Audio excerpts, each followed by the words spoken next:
So it's that time of year again when the cricketing world descends upon India for the IPL for the next 2 months. And in this video, I'm going to give you my 10 players to watch this season. Now, this list has one big criterion, and that is that all these players will be making their IPL debuts this season. None of these players have played a single IPL game as of yet. I think these players have a chance to make a big impact this season. So without further ado, let's get started. My first player to watch is Evan Lewis for the Mumbai Indians. Evan Lewis is a proven 2020 batsman. He has two 2020 international centuries to his name, and I'm sure Indian fans will remember both those centuries pretty well.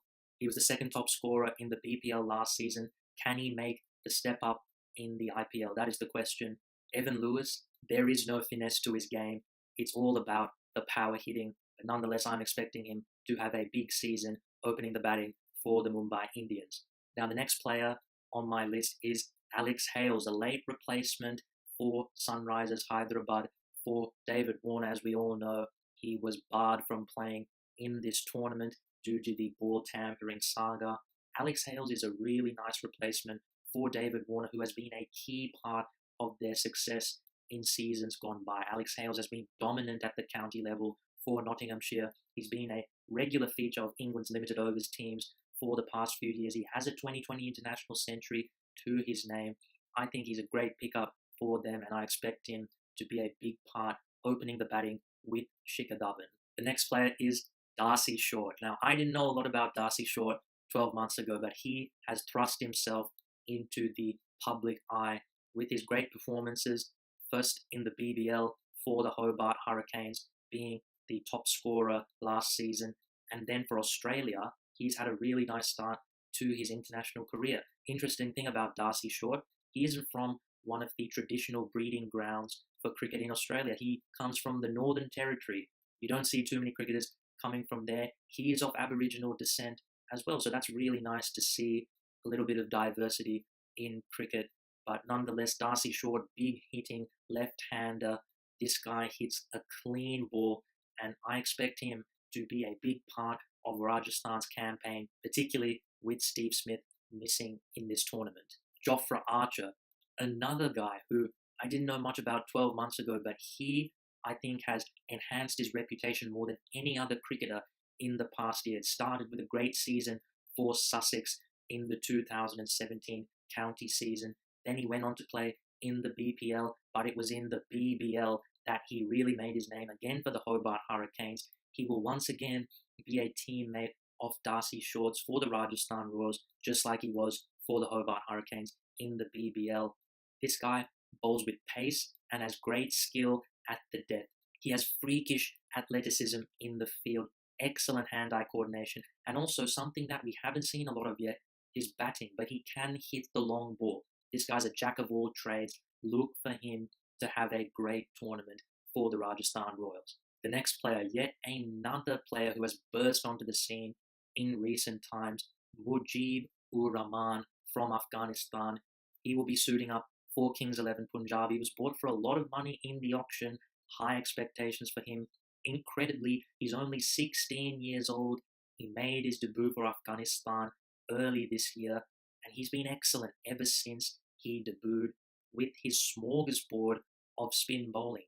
He's got a googly, a leg break, a carom ball, an off break. He has a lot of variations. His specialty is bowling with the new ball in the power play, so look out for that. He was excellent at the Under-19 World Cup, and he was excellent at the World Cup qualifier. He has performed on the big stage before, and I don't see why he can't be the next mystery spinner after Rashid Khan to propel himself into the international stage from Afghanistan.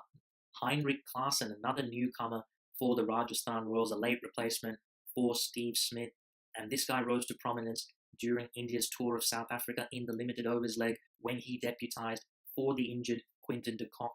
This guy hits a clean ball. He showed that against India. This is a nice pickup for Rajasthan. I think also has the wicket-keeping suit to his armour. I don't think you can have enough wicket keepers in your squad, so he adds a lot of flexibility to the Rajasthan squad. Look out for Heinrich Klaasen to make a name for himself in this tournament. The final overseas player to watch is Tom Curran. He was a replacement for Mitchell Starc for the Kolkata Knight Riders, and his big break came in the ODI at the new Perth Stadium against Australia. He took a fifer, and it was an excellent exhibition of death bowling. This guy's a really good slower ball. He's going to bowl at the death a lot.